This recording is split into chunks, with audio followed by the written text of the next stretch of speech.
podríem parlar dels diaris i les tendències polítiques dels diaris.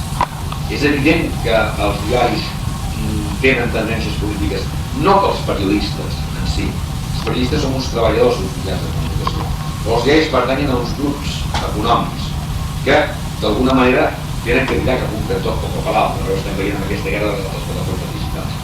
El periodista, per norma, una persona que hauria de ser èticament objectiva, imparcial i, sobretot, intentar veure la realitat tal com és. Hi ha una pregunta que a vegades sorgeix i diuen els periodistes diuen mentides. Això és la pregunta que sempre vegades. O l'inrevés. Això ho posa el diari i ha de ser veritat. Són dos elements a analitzar. Els periodistes diuen mentides. Jo sí que vull dir que no diuen mentides. Els periodistes que diuen mentides fan novel·les, que escriuen, però no fan informació. El que succeeix és que les notícies, i això ens ho diuen sempre, ho diuen al portal, ho diuen més endavant, i quan treballes tot, s'han de contrastar. Què vol dir contrastar? És perdre una mica de temps. És, doncs, si hi ha un problema en concret, anar a veure les dues parts. Si la sofrera d'aquí diu que no vol marxar, l'associació de veïns diu que ha de marxar, si nosaltres només donem la part de la sofrera i entrevistem el senyor de la sofrera i tenim una pàgina i passem els veïns, no estarem complint amb la nostra missió. Sí que no direm mentida, no direm cap mentida, direm una entrevista a aquest senyor. El que passa que la informació d'aquest senyor s'ha de contestar amb les associacions de veïns i amb el port i amb qui sigui. I d'aquesta manera, quan tenim la notícia contrastada, l'hem de publicar. Això és una mica d'ironia. Què passa a la pràctica? Doncs a la pràctica passa que potser amb aquests diaris que hi ha, que malpaguen els periodistes, el periodista aquí ha de fer 2 informacions en un dia i s'ha d'estar 8 hores treballant. I diu, escolta, jo no tinc que mirar contrastar ni res, ho tiro així.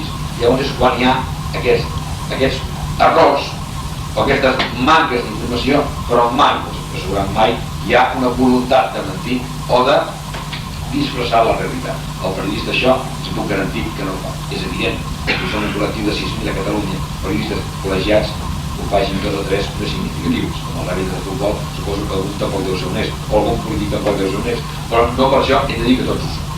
En el periodisme passa exactament el mateix. Com deia, a vegades quan hem de contestar una notícia costa perquè vostès preguntaran com es pot contestar una notícia? Perquè hi ha vegades que hi ha barreres, hi ha gent que no vol parlar.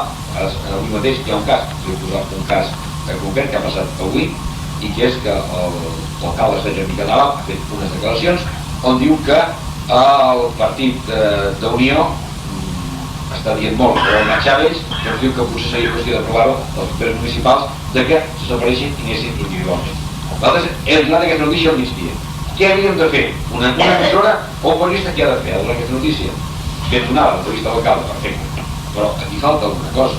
Si parla d'Unió, s'ha d'anar a Unió a contrastar i veure què han dit. Passa que Unió doncs, no han volgut parlar i ha fet un mini comunicat. Perfecte. El periodista ja ha complert amb el seu paper.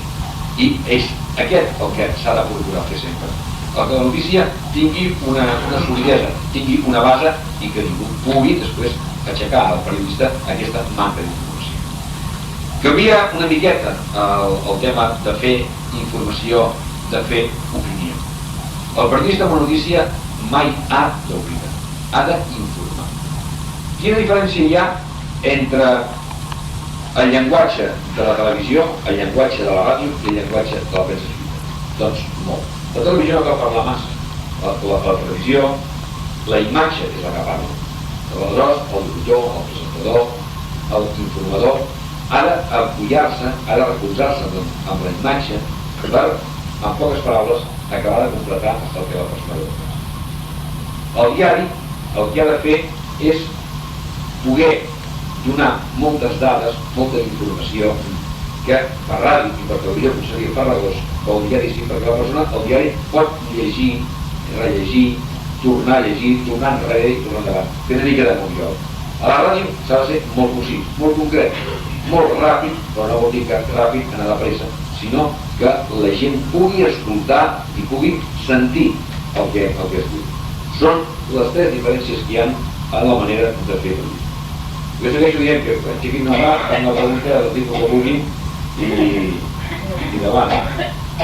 Sí. Qualsevol dubte que tinc del partit, alguna cosa que els hi faci gràcia, inclús, si els inclús contestaré, si no li podré contestar. Hola, buenas tardes. Mira, una pregunta. He estado escuchando anteriormente, decía que el periodista está para informar, nunca para opinar. Pero precisamente ayer por la tarde, bueno, procedo de otra emisora, no voy a decir ahora cuál, y estuve hablando con una persona, un profesional, un abogado, y vino a explicar los marcos jurídicos de los profesionales de la comunicación. Y entre otras cosas habló de algo que se llama la libertad de opinión, que está dentro de algunos libros que están especializados en este tema. Quiero decir que cuando está escrito, cuando se habla sobre ello, o sea, es un poco relativo eso de esa libertad de opinión que puede tener el periodista. O sea, me explico, supongo que hasta ciertos márgenes podrá hacer alguna opinión, incluso existe algún programa de televisión que se titula El comentario de, puntos suspensivos, usted ya sabe a qué me refiero, y esa persona pues da una opinión personal dentro de unos márgenes posibles para él. ¿Qué opina al respecto? Referia que quan una persona informa, no hem de barrejar informació i opinió. Si informem d'una notícia, informem, fem la informació que deia, expliquem el què, el com, el per què. Ara, si nosaltres volem opinar d'aquella notícia, al marge i la veritat podem opinar, però mai hem de barrejar opinió i informació. Llavors sí que estem fent una espècie de distorsió de la notícia i liem el vector. Nosaltres a l'opinió podem dir que vulguem, però a part, sempre que es vegi l'opinió. Ara m'has comentat tot el tema aquest del comentari de la televisió. Quan és el comentari de aquest senyor no informa, opina, però ja ben per disposar. Ara t'imagina que el locutor, el presentador, opinés de cada notícia que presenta. És la seva opinió. Llavors ja està fent una tendència. La notícia és informació. La notícia és informació. S'ha d'informar. Que aquesta notícia té una segona part que la podem desdoblar amb una opinió. Aquell mateix periodista o un altre opina sobre això. Però sempre s'ha de quedar ben clar que una notícia com a notícia ha de ser escèptica i ha de ser sense opinió. Ha d'explicar el que passa sense que tu matisis. És com allò que es deia abans, no sé, un joven de rap gitana. Per què aquest comentari? Això inclús es va, amb el congrés de presidents es va comentar per què aquest verificatiu. Per què? Quan és a la Salanca el posem, no? Entens? Llavors d'aquest tipus és un que s'ha d'intentar llimar a les informacions, perquè és una informació neta y clara. Clara, así clara. En cuanto a esto de la información, decía que hay en ocasiones que no se informa y que eso es legal. O sea, el hecho de dar una noticia que no sea veraz sí que es ilegal, pero el hecho de no informar de algún aspecto sí que es legal, se puede hacer con total libertad. Pero ¿qué opinan ustedes, los profesionales, los que tienen título de periodista? ¿Qué opinan sobre eso que se ha estado hablando tiempo atrás, en otras épocas, en otros momentos que han habido un bloque de atentados terroristas muy fuertes, y se habló de la posibilidad de que los medios de comunicación intentasen no informar demasiado, no dar demasiadas noticias sobre atentados terroristas, precisamente quizás para no animar o para no hacer publicidad de estos grupos terroristas? ¿Me entiende? Mira, això té dues vessants. Diuen que quan hi ha un suïcidi, si no es parla massa de que hi ha un suïcidi que s'ha mort i tal, evita que pugui haver una cadena de suïcidis, perquè la gent que jo doncs s'apunti al suïcidi, gent que està desesperada, evidentment. Això és una teoria. Aquesta teoria que apuntes de no parlar quan hi hagi un atemptat té dues vessants. Una és fer-li el joc als terroristes, perquè en el fons silencies uns fets violents que hi ha, o l'altre que els farà el joc si parles d'ell. Això és una qüestió que és un debat que sempre ens trobaríem el peix que es mossega la cua. És un cercle, perquè té coses positives. No obviar-ho, però obviaria l'Eili i el deia, perfecte. Aquí està el problema. Si ho obviem tots, perfecte. Però l'Eili Batasuna no ho obviarà. Per tant, ja no podem jugar amb aquest joc. Si ho diem tots, potser podria haver un pacte de dir no parlem més de cap mort terrorista, no n'hi haurà cap. Per què mataven els franctiradors bosnians a periodistes? Per què? Perquè ja no se'n parlava, perquè el col·lectiu periodista s'encrespava, s'encabritava i parlava d'aquest tema. però si no haguessin parlat d'aquest tema, ja s'hagués acabat de matar periodistes. Però què havien de fer els periodistes? No parlar dels companys que mataven allà? És complicat prendre una decisió d'aquest tipus. Jo crec que com no seria mai per unanimitat, no tindria força prendre aquesta decisió. Alguna cosa més? Moltes gràcies. Bona nit.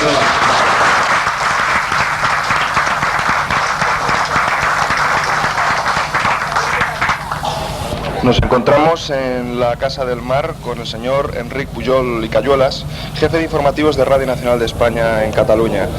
Y hemos estado presentes en una charla que se ha hecho en la sala de audiovisuales y en ella se ha explicado sobre cómo nace la noticia, cómo se confecciona un informativo.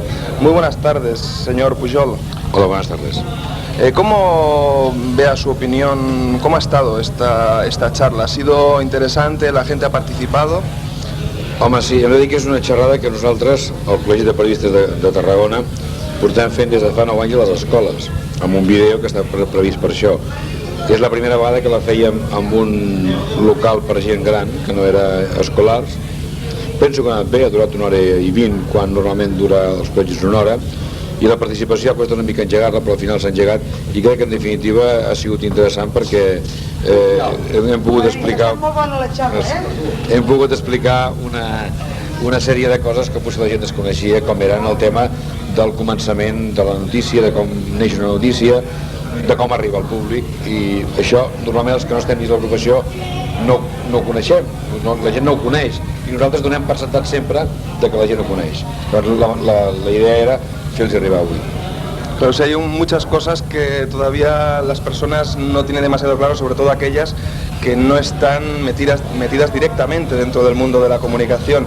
Tales cosas como, por ejemplo, esos 3 lenguajes diferentes que hay: el lenguaje de la radio, el lenguaje de la televisión y el lenguaje de la prensa escrita, que ha hablado en esta charla y que nos ha quedado un poquito ese saborcillo, pero no lo hemos llegado del todo a coger. ¿Nos podría explicar algo más sobre estos 3 tipos de lenguaje?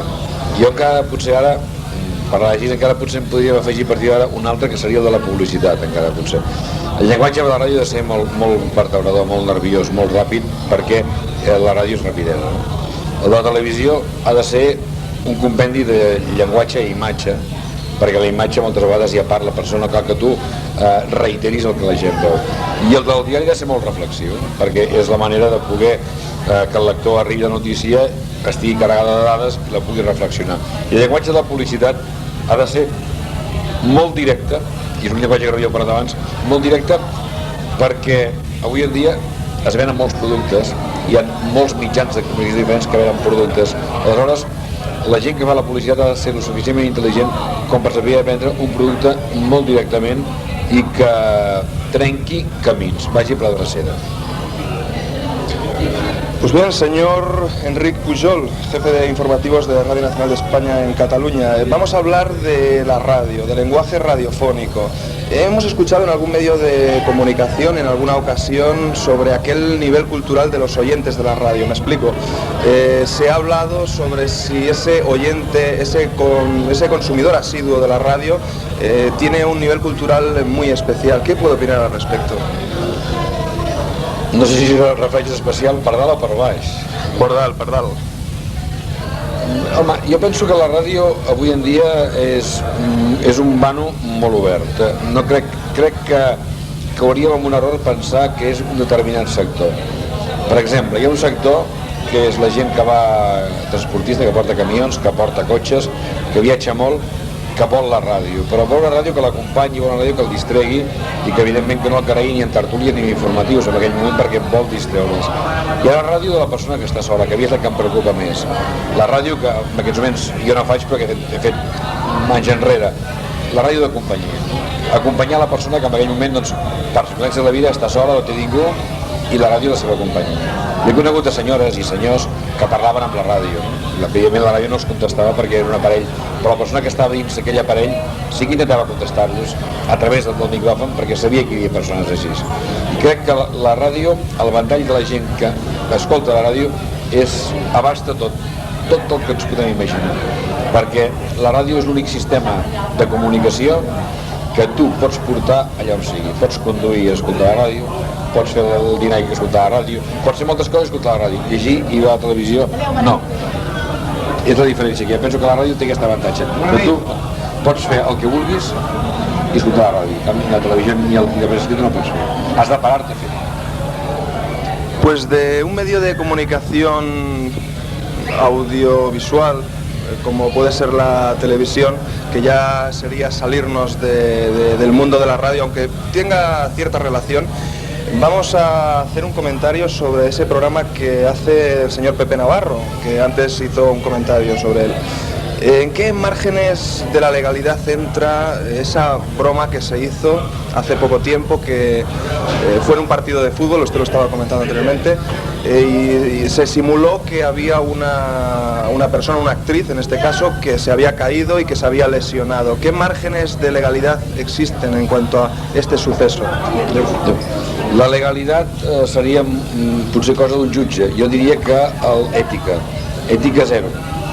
I el tema de l'ètica és molt important per després que tingui credibilitat al programa. El programa de Pepe Navarro, per mi, a partir d'ara no té credibilitat, ni pot tenir coses que he explicat abans, perquè va fer una burla d'un fet que podia ser molt preocupant i que molta gent la va afectar per guanyar audiència. I per l'audiència no val tot. L'audiència hi ha uns determinants que eviten que pugui jugar amb l'audiència. És a dir, el televident en aquest cas, el televident és una persona que mereix tots els respectes. Jo crec que no se la va respectar aquella nit. Jo com a televident, però com a periodista, no ho vaig veure, però en què sentit molt molest. Hubo gente que se lo creyó y además eso tiene que afectar a la sensibilidad de algunas personas, claro está. Sí, i a part d'afectar és el fet de que estem entrant en uns terrenys molt perillosos, perquè ara per l'audiència val tot. I crec que no, crec que ens hem de serenar. Hi ha un còdic deontològic que va aprovar el Col·legi de Periodistes fa ja un parell d'anys i s'ha de seguir. Vull dir, els periodistes han de seguir una línia i hem de donar exemple si volem que després tinguem credibilitat i ser respectats. Pues siguiendo con estos programas que son los típicos reality show, quizás un poco importados del tipo de programa americano típico y de moda en ese país que ha venido al nuestro, bueno, hay una serie de falta de ética, poca seriedad dentro del periodismo. ¿Qué más podríamos decir en cuanto a estos programas que se han puesto tan de moda últimamente en la televisión? Quizás sean un poco, podríamos decir, la antítesis de la cultura. Tenen poca imaginació, penso. I penso que ens poden fer un favor a la ràdio perquè la gent tal vegada comenci a fer torni a buscar la ràdio, ens torni a nosaltres. És una mica bumerang aquests programes. És a dir, van molt lluny però després tornen.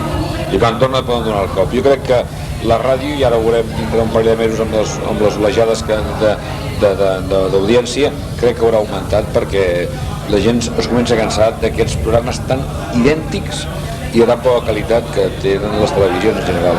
Llevat alguna excepció com pot ser TV2, la segona cadena de televisió, que té un nivell moral que jo, i Canal 33. Però a més... Efectivamente, eso yo le iba a decir, que lo más interesante en cuanto al punto de vista cultural ahora mismo nos lo encontramos con esos reportajes que efectúa tanto Canal 33 como Televisión Española, segunda cadena. En cuanto a la información subliminal, ha hablado del ejemplo de la famosa marca Coca-Cola. ¿Existe algún tipo de control por parte de la ley? ¿Hay algún control? Porque no sabemos lo que nos pueden estar metiendo en las mentes a través de la comunicación audiovisual. ¿O realmente hay algo? Hi ha una llei, vull dir, avui en dia aquí a Espanya no crec que hi hagi cap tipus d'aquesta propaganda subliminal tan sutil. En concret, aquí pot haver un altre tipus de propaganda que les agències de publicitat fan i transmeten. Per exemple, si l'alcohol està prohibit d'anunciar-se a televisió i el tabac, a les sèries de les televisions veiem que la gent consumeix alcohol i tabac, perquè d'aquesta manera és una publicitat indirecta. Jo no estic en contra de que no hi hagi, és a dir, jo permetria la propaganda de tabac i de begudes alcohòliques, no estic en contra de que es faci aquesta publicitat. El que passa que, contestant a la teva pregunta, potser sí que, donat que hi ha aquesta prohibició, subliminalment ens entra aquesta publicitat. En cuanto a la coordinación de tiempos de publicidad, Se ha hablado sobre si las cadenas están coordinadas a la hora de pasar la publicidad a determinadas horas. ¿Qué podria dir-nos? Sí, fins fa poc estaven coordinades totes. Ara, el que passa és que això és una moda temporal, perquè jo crec que la primera que es comenci a despenjar, a descoordinar-se i vegi que hi dona resultat, les altres ho faran. Són modes que, el que dèiem abans, per guanyar audiència tot val, i inclús la contraprogramació, penso que tot hi afegeix una mica. La moda aquesta passarà perquè crec jo que és més positiu mantenir el programa i exposar-te a perdre'l quan faci la publicitat. Si tu fas un bon programa, la gent no canviarà. Pues nada más, señor Pujol, muchas gracias por este tiempo que nos ha prestado y hasta la próxima y mucha suerte con su trabajo. Gràcies a vosaltres.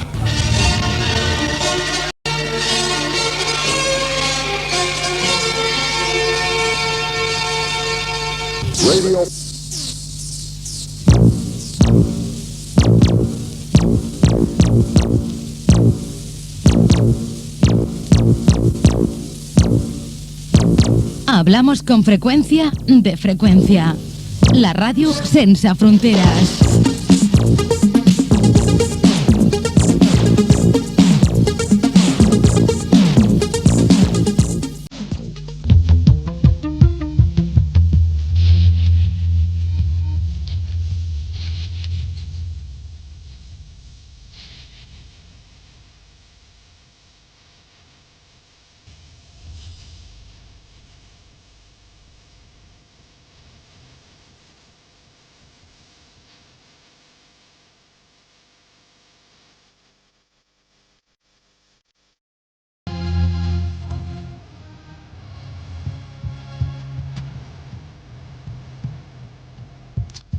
Nos hemos preguntado sobre el derecho de la información y los límites de ese derecho y de los delitos que pueden cometerse cuando se sobrepasan esos límites. También nos hemos planteado preguntas como estas.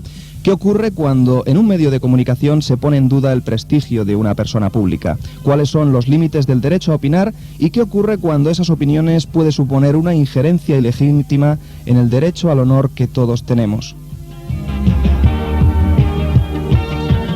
No cabe duda de que los medios de comunicación tienen un gran poder a la hora de conducir a la opinión pública. No en vano, a los medios de comunicación se les llama el cuarto poder precisamente por su capacidad de influir en las estructuras sociales y políticas y de servir como vehículo de expresión cuyos mensajes llevan a un importante número de personas. Este poder de los medios hace que aquellos profesionales que trabajamos en ellos tengamos una responsabilidad respecto a los ciudadanos que reciben nuestros mensajes y respecto, lógicamente, a aquellos personajes públicos que se convierten en los protagonistas de nuestras narraciones. Con la llegada de la democracia también llegó la libertad de expresión y se acabó para siempre con la hasta entonces conocida y temida censura. Sin embargo, no cabe duda de que hay que hacer un uso correcto de esta libertad de expresión si no se quiere atentar contra los derechos de los ciudadanos.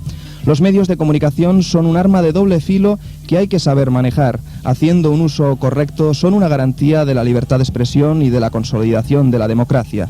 En caso contrario, los medios de comunicación podrían ejercer un poder tiránico difícil de controlar que pondría en grave peligro las libertades de las que actualmente estamos disfrutando absolutamente todos. Hoy trataremos el tema del derecho de la información y queremos saber cuáles son los derechos de los medios de comunicación y sus límites. Para hablar de todo ello tenemos con nosotros al señor Francisco Zapater Esteban, abogado popular de Tarragona. Buenas noches y bienvenido. Buenas noches, buenas noches. ¿Qué se entiende por libertad de expresión? Bien, pues sencillamente la libertad de expresión viene a significar pues la capacidad, la posibilidad de expresar libremente lo que piensas sin temor a recibir, como en otras épocas, un castigo por decir lo que piensas. ¿Qué dice concretamente la Constitución al respecto, según el artículo número 10? Sí, pues en definitiva la Constitución garantiza el derecho a la libertad de expresión como uno de los pilares fundamentales de la sociedad democrática. Yo creo que en este campo de libertad de expresión es uno de los campos que más se ha avanzado desde la llegada de la democracia. Precisamente los más jóvenes no lo conocéis, pero con anterioridad a la Constitución pues no se podía opinar en público siempre, y por tanto hoy esta libertad de expresión, que parece que siempre se ha producido y que ha existido siempre, pues no ha existido siempre, y es un valor fundamental, la verdad. Los tribunales ejercen un control exhaustivo al respecto. ¿Es entonces demostrado y cierto de que hay un control veraz sobre todos estos asuntos? Bien, control, vamos a ver, esto es un poquito complejo. Hay que pensar que los tribunales no siempre pueden intervenir en este tipo de temas. Con la libertad de expresión se puede conculcar otros derechos que me imagino que entraremos a lo largo de este programa, que pueden ser el derecho al honor, el derecho a la intimidad y el derecho a la propia imagen. Entonces, si uno, expresando libremente su pensamiento, sus ideas, su verdad, ofende a otro, pues ese otro puede naturalmente demandarle o querellarse, y entonces es cuando entrarían en juego los tribunales. La pregunta que haces es, ¿los tribunales dan satisfacción? Quizás has querido decir eso, sí, y ponen coto a los excesos de la libertad de expresión.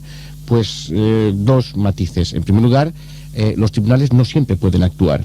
No siempre pueden actuar porque, con esto quiero decir que los tribunales solo actúan a petición de una persona que se sienta ofendida.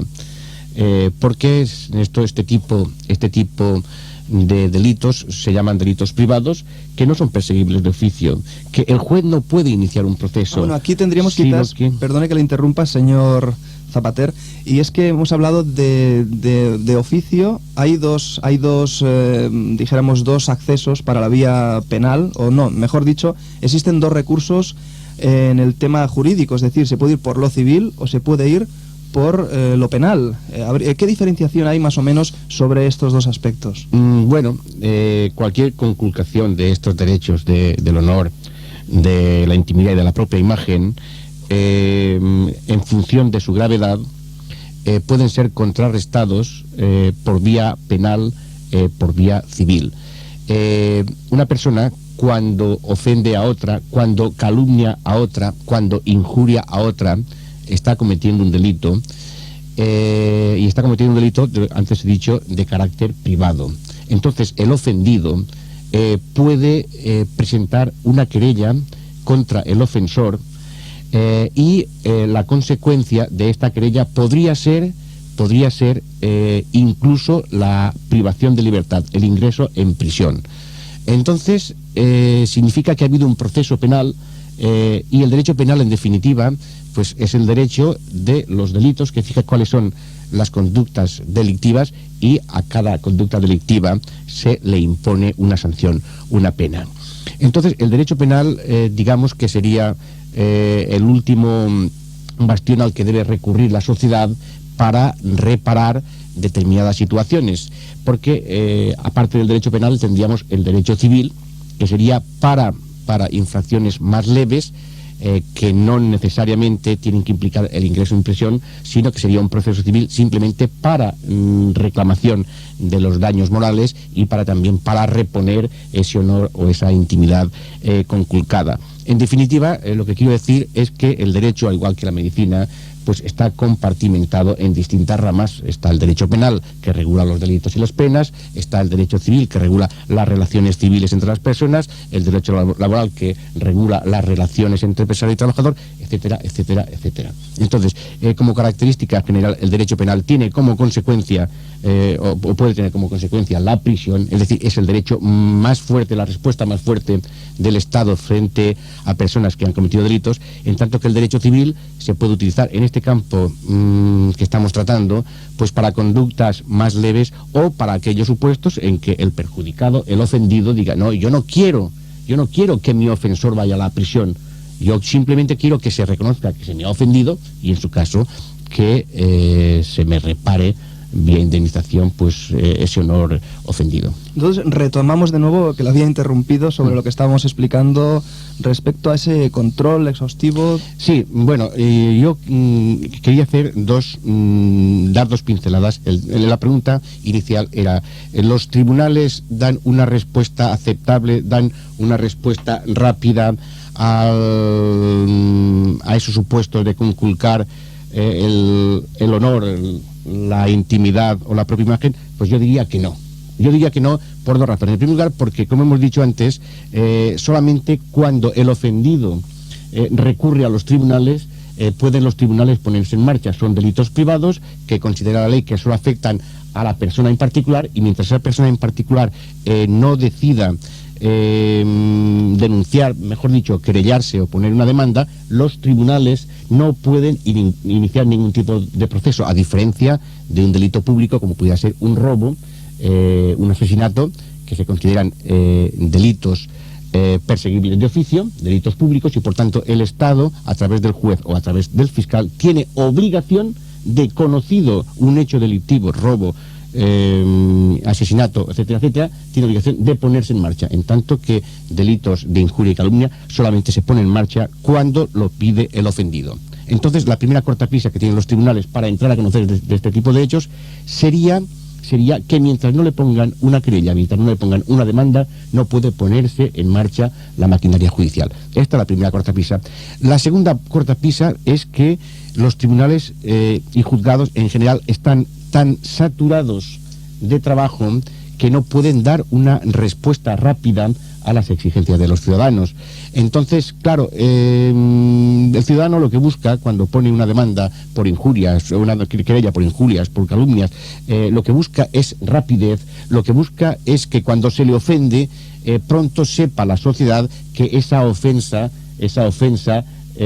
ha sido rechazada por un juez, esa ofensa tiene que ser reparada. Pero claro, se necesitaría que esa respuesta de la justicia se diera rápidamente, puesto que si se da tardando o transcurriendo muchos años, pues ya el tema ha perdido actualidad. Yo querría quizás aquí hacer un poco, como se diría, de abogado del diablo, y es que todos sabemos que a través de los medios de comunicación estamos oyendo constantemente que hay juicios que se están celebrando de delitos que han sido cometidos hace ya un tiempo relativamente ya largo, que ya pesa un poco por su evidencia, y es porque se está hablando de lo colapsado que están lo colapsados que están los juzgados, del problema que hay incluso de personal.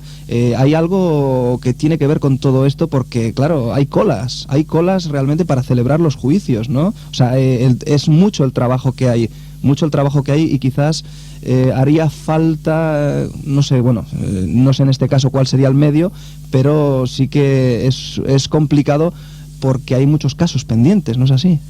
Sí, yo creo que desde que llegó la democracia, los políticos, las personas que conforman la opinión social, han aventado, han puesto de manifiesto mucho los derechos de los ciudadanos, pero al lado no le han hecho ver también las obligaciones. Todo derecho se corresponde con una obligación. Si yo tengo derecho a pasear por la Rambla, tú tienes derecho, o tienes obligación, mejor dicho, a permitir que yo pasee por la Rambla. Es decir, todo derecho se corresponde con una obligación. En cambio, los políticos, no han durante este tiempo de democracia, no nos han hecho ver la existencia también de esas obligaciones frente a los derechos. De manera que resulta que todos nos creemos que somos sujetos de derechos, pero no somos sujetos de obligaciones. Eso en primer lugar. En segundo lugar, naturalmente, las leyes a partir de la Constitución son unas leyes que velan mucho más por los derechos del ciudadano que las anteriores. Existen una serie de derechos actualmente que eran impensables en época preconstitucional. Entonces, cuantos más derechos existan, más acceso se puede tener a los tribunales y más largos deben ser los procesos. En tercer lugar,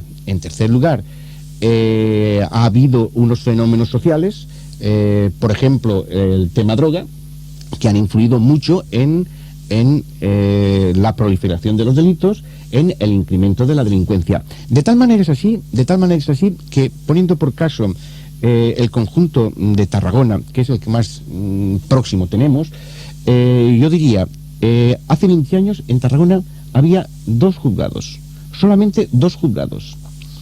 Sin embargo, hoy en Tarragona capital hay 14 juzgados, 10 de primera instancia de instrucción y 4 de lo penal. Quiere decirse que en estos últimos 20 años los juzgados se han multiplicado por 7. Había 2 hace 20 años, hay 14 hoy. Sin embargo, los habitantes de Tarragona capital, en estos últimos 20 años, que habrá habido un incremento de un 10%, de un 15%, en ningún caso una multiplicación por 7.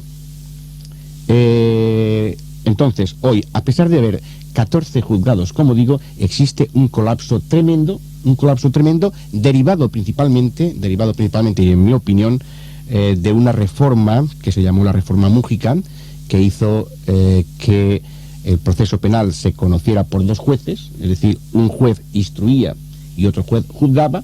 Esto comportó una convulsión del proceso penal y comportó que a Tarragona se le asignara solamente 2 juzgados para juzgar determinados delitos, 2 juzgados en toda la provincia. Esto comportó un retraso tan grande que hasta hace poco tiempo había unos 5.000 casos por enjuiciar, de los cuales centenares han prescrito, porque mientras tanto ha entrado en vigor un nuevo Código Penal que reducía de 5 a 3 años el plazo de prescripción de determinados delitos. Es decir, en Tarragona están prescribiendo centenares de casos precisamente por ese atasco judicial. Entonces, en esta situación, que una persona ponga una querella por injurias, por calumnias, y que esa querella se le resuelva al cabo de 4 años, al cabo de 5 años, naturalmente, esto no da satisfacción al ciudadano. Bueno, volviendo a hablar sobre esa libertad de expresión, está compuesta por 3 derechos fundamentales, que es el derecho al honor, el derecho a la intimidad y el derecho a la propia imagen, que habla de ello el artículo 18. ¿Qué podríamos decir sobre esta ley? Bueno, más que compuesta de esos 3 derechos, no, yo diría que esos 3 derechos, esas son 3 limitaciones al derecho a la libertad de expresión. O sea, tenemos derecho a expresar libremente nuestras ideas y nuestros pensamientos, pero tenemos 3 limitaciones. Lo que decíamos antes, cada derecho se corresponde con un deber. Yo tengo derecho a expresarme libremente, pero tú y cualquier otro ciudadano tienes derecho al honor. Yo tengo derecho a expresarme libremente, pero tú y cualquier otro ciudadano tiene derecho a la intimidad y a la propia imagen. Yo puedo tener derecho a expresarme libremente, pero siempre y cuando no invada tu campo de derechos. Cuando hay una colisión de derechos, como es en este caso, el derecho a expresarse libremente, a la vez con el derecho al honor, pues habrá que sopesar cuál es más importante y cuál de los 2 derechos tiene que decaer en favor del otro.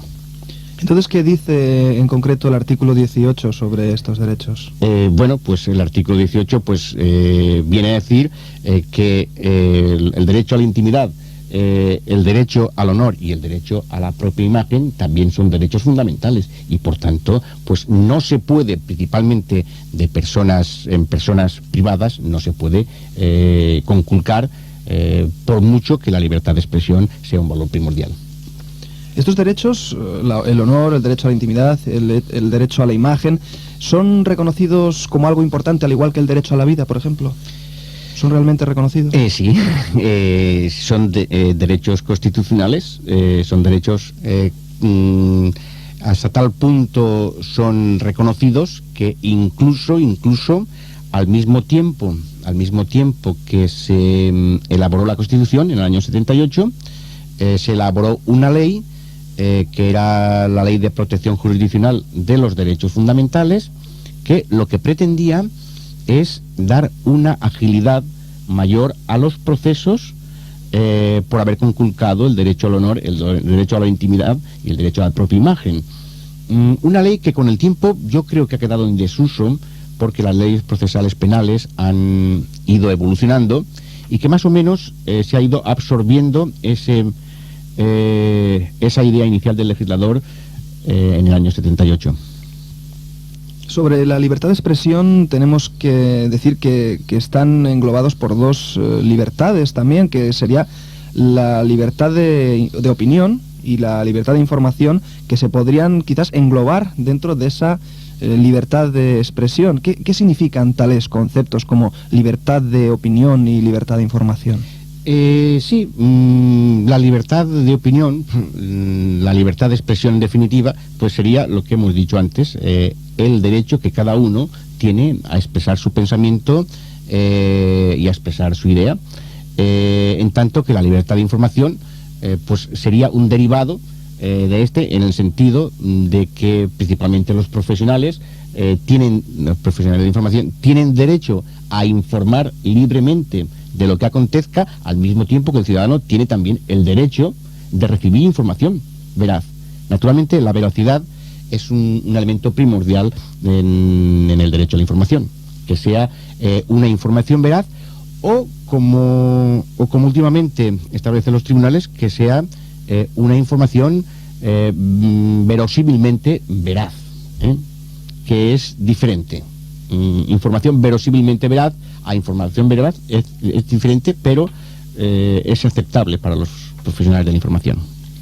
Como libertad de opinión podríamos poner un claro ejemplo, y sin mencionar nombres concretos, hay un programa de televisión, un informativo, a última hora de la noche, donde un periodista hace el comentario, titulado como el comentario de puntos suspensivos. Eso sería totalmente correcto, que esa persona pues haga el comentario dando en algunos casos como ha dado su opinión personal. Lógicamente tenemos que decir dentro de una objetividad clara y dentro de una corrección, como es esta persona un señor profesional de su trabajo como periodista que es, pero eso se ve limitado por algo, que tiene que tomar él algún tipo de pautas, controles a la hora de hacer ese comentario de...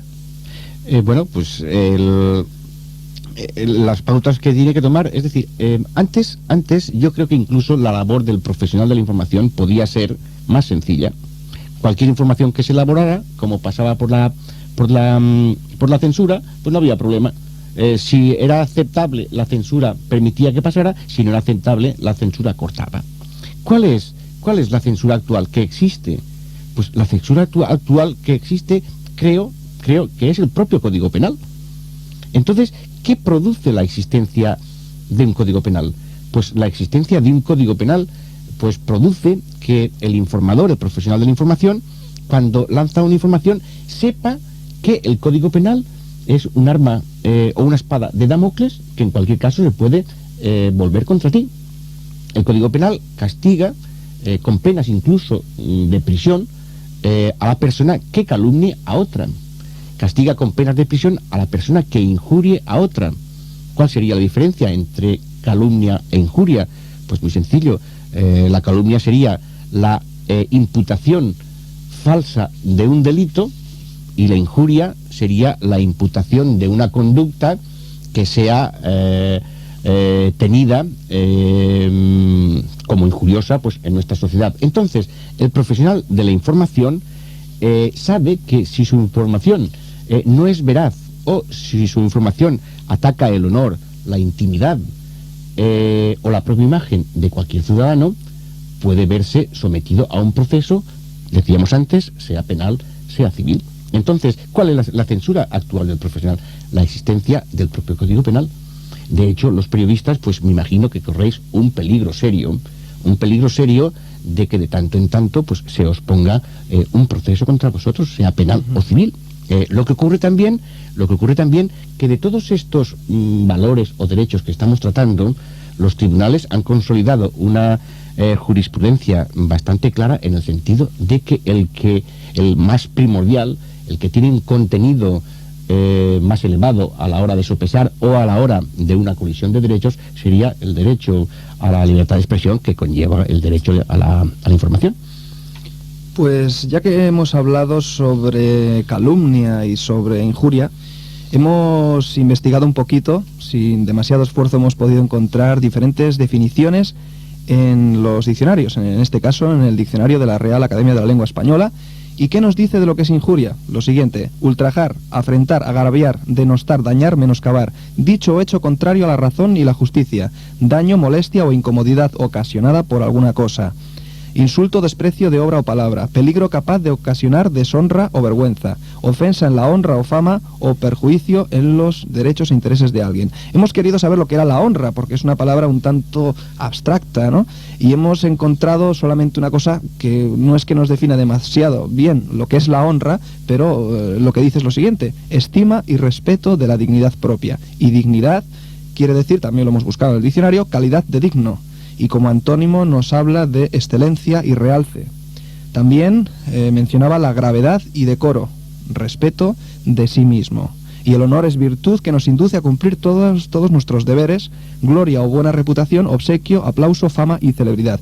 Infamia, también es otra de las palabras que se utiliza a veces, es quitar a alguien la fama, crédito, honra y estimación, deshonrar, desacreditar, denigrar, despreciar. Y calumnia es una acusación falsa y maliciosa hecha con propósito de causar daño, y también dice sobre imputación falsa de un delito. Y difamar es desacreditar, quitar o deteriorar el crédito, la reputación y buena fama. Menospreciar, poner una cosa en bajo concepto y precio. Siguiendo con el tema, en resumen podemos decir que todo el mundo no puede decir lo que quiera a través, o sea, públicamente a través de los medios de comunicación o a través de la prensa escrita, ¿no es así? Sí, uno puede decir lo que quiera, nadie se lo puede impedir, pero debe atenerse a las consecuencias.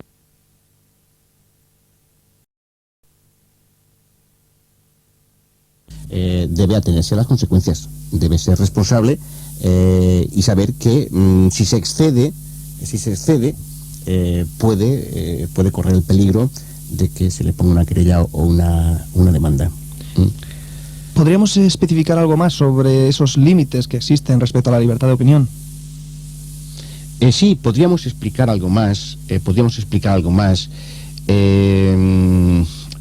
ejemplo,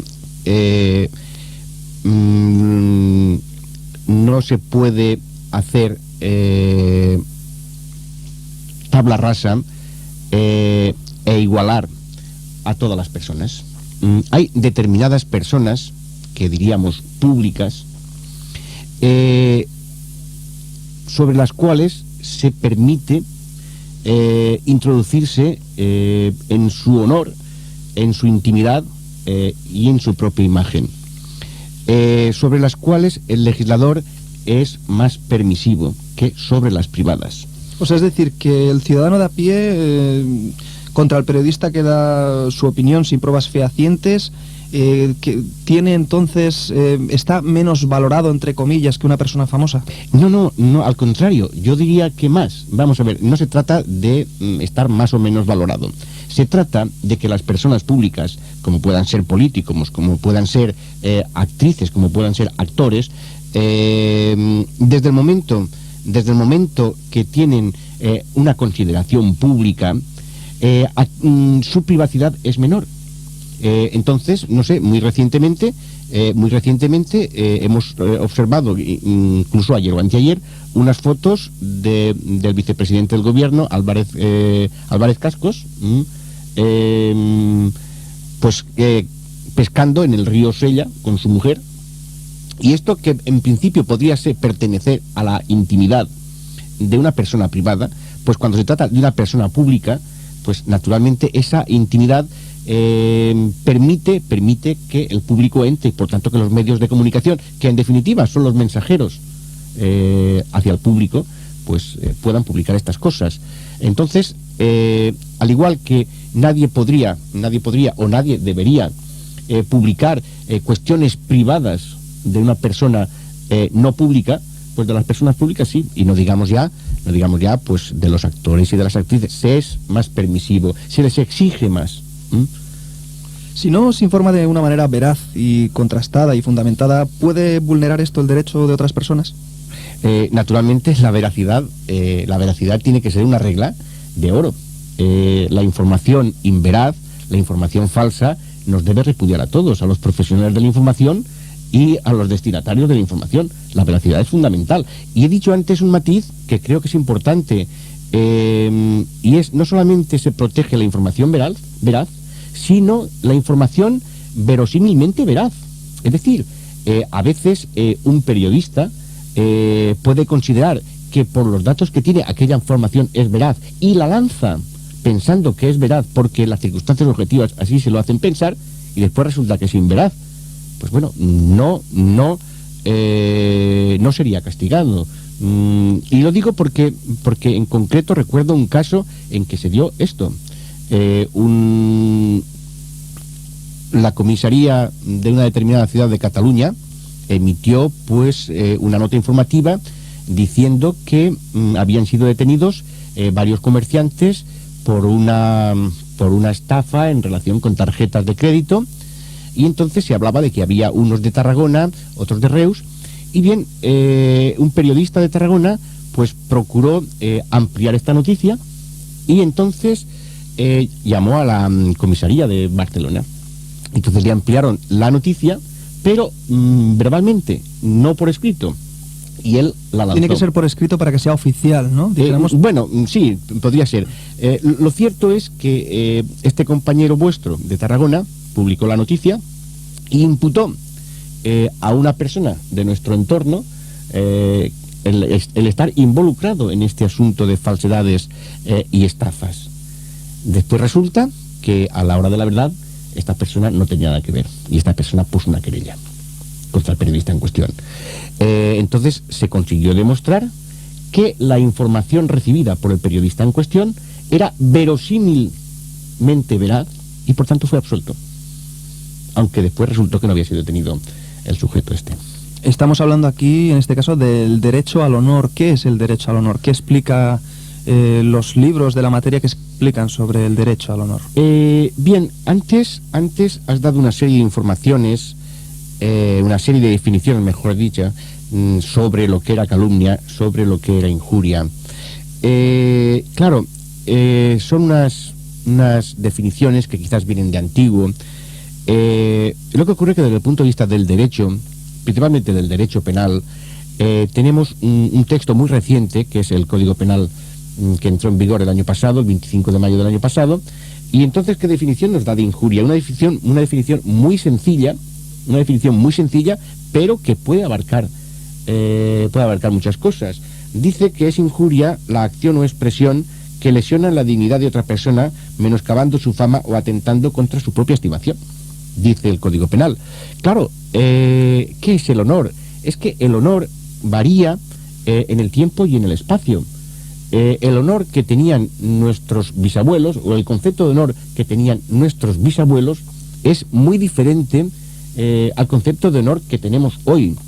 El concepto de honor que se tiene aquí es muy diferente al concepto de honor que se pueda tener en una sociedad muy diferente, como puede ser una sociedad africana o en una sociedad de América del Sur, la que fuese. Es decir, el concepto del honor no es un concepto unívoco, sino que depende del tiempo y depende del espacio. Pero en definitiva, pues es atentar contra la fama, contra el buen nombre de una persona determinada, simplemente. Recordamos que estamos hablando con el abogado Francisco Zapater Esteban, y le vamos a hacer otra pregunta, y en este caso en relación al derecho a la intimidad. ¿Y qué es lo que explican estos libros sobre ese derecho a la intimidad? Bien, el derecho a la intimidad pues implica que nosotros podemos poner una barrera al Estado y una barrera a nuestros ciudadanos o nuestros conciudadanos en la que no pueden penetrar y si penetran cometen delito. El honor a la intimidad, pues yo tengo derecho a que mi correspondencia, por ejemplo, solamente sea leída por mí o por las personas que yo desee. Yo tengo derecho a estar en mi casa de la forma que crea, sin que el Estado ni ninguna otra persona pueda penetrar. De ahí que sea delito también el allanamiento de morada. Y yo tengo derecho también a que mis comunicaciones, a que telefónicamente yo poder hablar en privado. Entonces, naturalmente, ese derecho tiene que ser respetado. Lo mismo que yo tengo derecho a pensar, porque si los pensamientos pudieran trascender, pues naturalmente sería un caos, porque que otra persona pudiera entrar en mi pensamiento, ya perderíamos pues una parte muy importante de la dignidad de la persona. En definitiva, yo tengo mi intimidad y mi intimidad me la protege la Constitución y por tanto me la tiene que proteger el Estado de cualquier ataque exterior. ¿Qué se puede decir en cuanto al límite que el artículo 20.4 de la Constitución reconoce a la libertad de expresión y a la libertad de información? ¿Qué se podría decir? Pues, ¿qué se podría decir? Se podría decir que la libertad de información, hemos dicho que es un derivado de la libertad de expresión y que naturalmente tiene un doble sentido, y es el derecho que tenéis los periodistas de expresar los hechos y expresar vuestro pensamiento, y el derecho que tenemos los ciudadanos de recibir información. Y de hecho pues hoy tiene una dimensión francamente muy amplia. ¿Y de qué protege la ley 5/582 de protección civil del derecho a la información, o sea, del derecho, perdón, al honor y a la intimidad personal y familiar y a la propia imagen? Repetimos el artículo 5/582. Aquí lo que se protege es de las intromisiones exteriores en la privacidad del ciudadano, de las intromisiones ilegítimas. Entonces, aquí lo que se protege, por ejemplo, estoy citando algunos ejemplos, de que no se puede colocar ningún aparato de escucha, de filmación, ni ningún dispositivo, no se puede emplazar de manera que perturbe mi intimidad. Tampoco se pueden utilizar aparatos de escucha, ni se puede divulgar hechos relativos a la vida privada. Naturalmente, tampoco se puede utilizar la imagen de una persona sin su consentimiento. Si se da consentimiento, pues cualquiera de estas intromisiones sería perfectamente posible. Lo mismo que sería perfectamente posible si estas intromisiones fueran declaradas o fueran decretadas por un juez con una resolución motivada, judicial, claro. Bueno, como tenemos muy poco tiempo, la última pregunta, señor Zapater. ¿Ya existía anterior a la democracia y a la confección de la Constitución alguna ley al respecto de todo esto? Pues no. Anterior a la democracia existía naturalmente el Código Penal, donde se protegía pues cualquier delito de calumnias e injurias, y existía la propia censura. Incluso también existía pues el artículo 1902 del Código Civil que permitía reclamar por daños y perjuicios cuando se causaba un daño.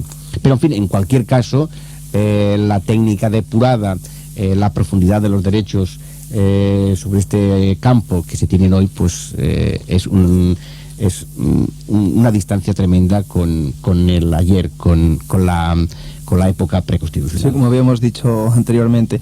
Pero cuando una persona se siente agraviada, ¿puede exigir una rectificación a los medios de comunicación? Ciertamente, y esto me parece que se hace poco uso y lo tiene que saber el público.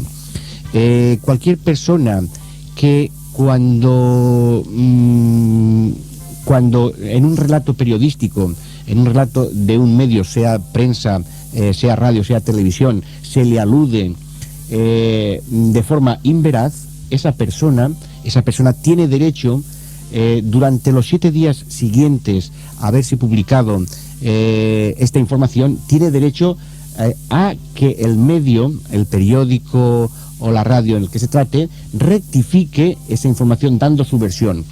Naturalmente puede ocurrir que no rectifique dentro de ese plazo, en cuyo caso, pues dentro de los 3 días siguientes podría exigir del juez que se hiciera la rectificación por vía judicial. Esto no lo sabe mucha gente y esto se puede hacer, la rectificación, naturalmente sobre hechos, no sobre opiniones.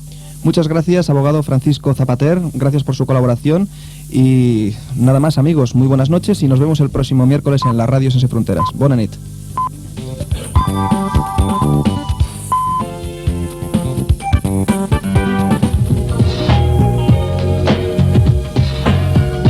Les nits de Tarragona Ràdio són plenes de música. Fórmula de nit. Tarragona Ràdio. Tiene de comparación con metro con el peligro de la educación.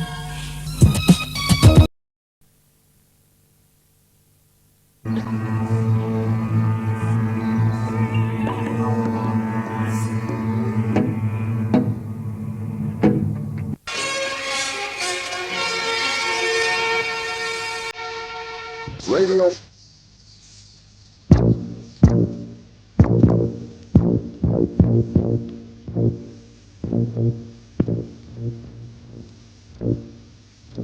Hablamos con frecuencia de frecuencia.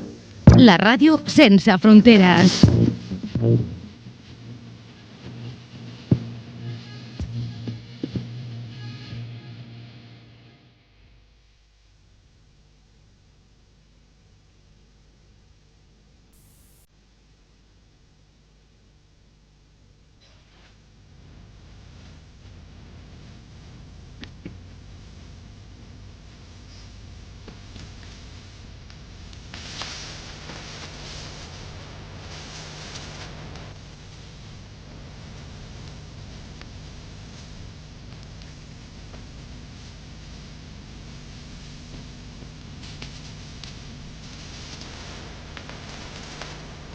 Sintonitza amb la ràdio sense fronteres. El programa sobre mitjans de comunicació.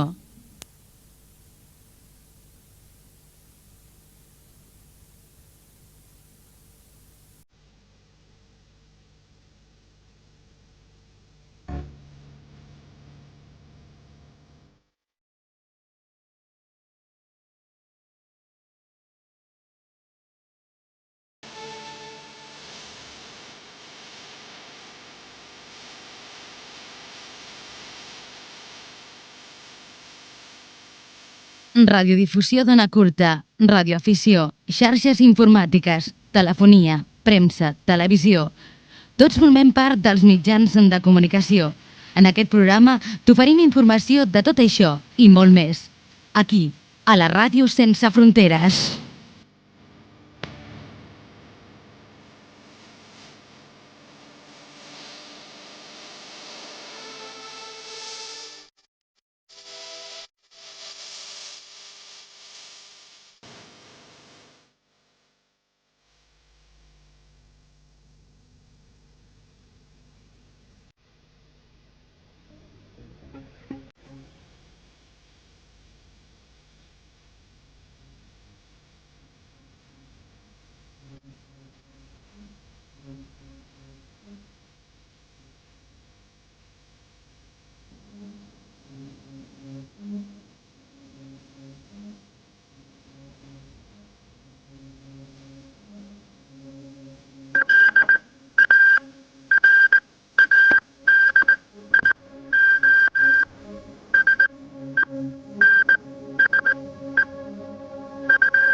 La ràdio sense fronteres.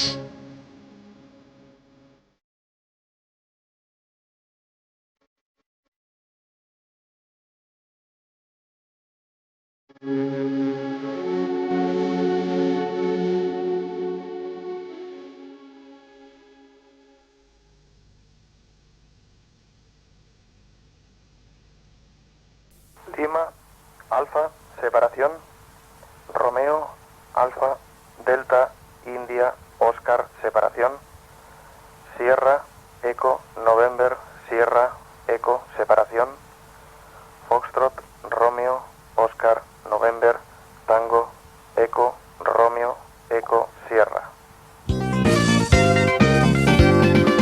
La ràdio sense fronteres.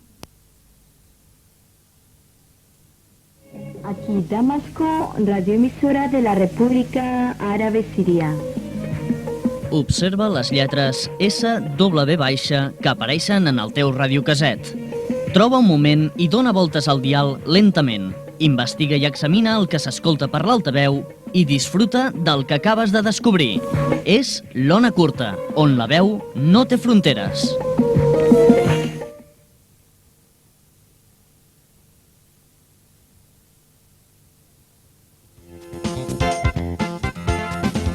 No escoltis les notícies a mitges. Escolta la ràdio.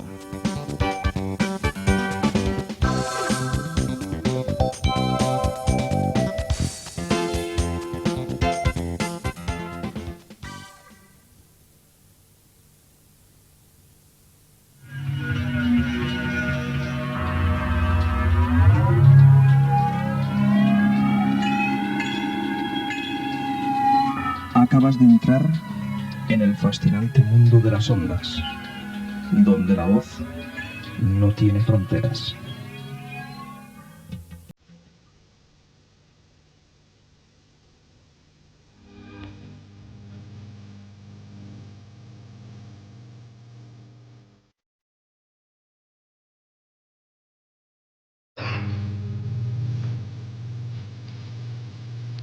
Hegel dijo que nada más grande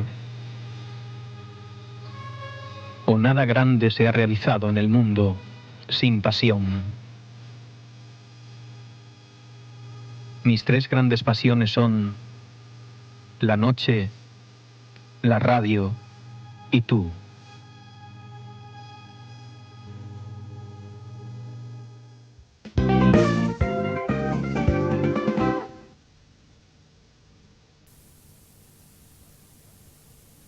Fa 50 anys, això s'escoltava en contra del franquisme.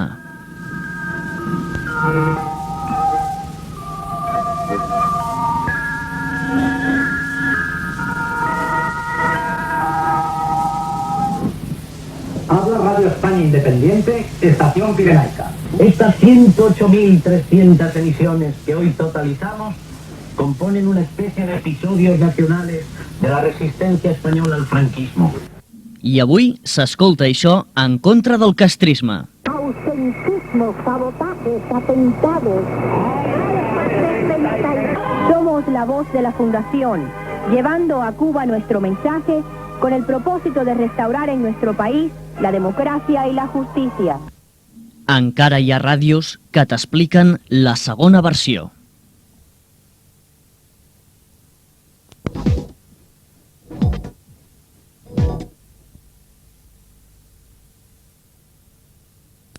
Barcelona, buenas tardes, Iberia 423. Buenas tardes, Iberia 423. Responde a identificación, continúe el descenso a nivel de vuelo 120. Autorizado a Sabadell en la pista, es la 07. De acuerdo, a Sabadell y para nivel 120, pista 07. Muchas gracias.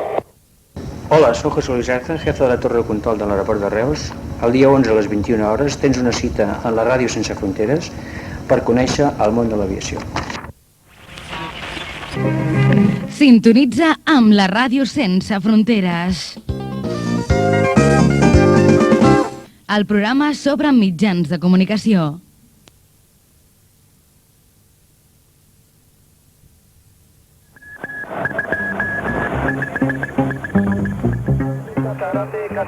Casa Grande, adelante, quien quiera comunicar con la Embajada de España y Kinshasa, cambio. A ver, atenta a Casa Grande, si recibes a Tarragona, atenta a Casa Grande si recibes a Tarragona, cambio. Aquest dimecres, Tarragona Ràdio arriba als aires. Dimecres, a les 9 del vespre, la Ràdio Sense Fronteres parla amb el secretari de l'Ambaixada Espanyola a Kinshasa. Una entrevista única realitzada a través d'un enllaç radiofònic entre Tarragona i el Zaire. Dimecres, la Ràdio Sense Fronteres recorda la tragèdia de la zona dels Grans Llacs a l'Àfrica. A les 9 del vespre, a Tarragona Ràdio, la ràdio de la ciutat.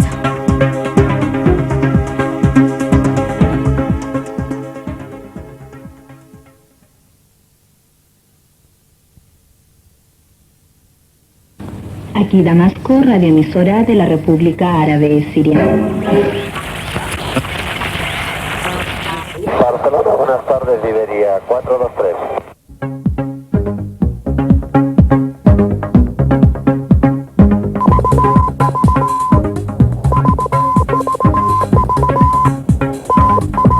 T'interessa escoltar aquestes transmissions? T'agradaria saber de quina manera poden sintonitzar-se?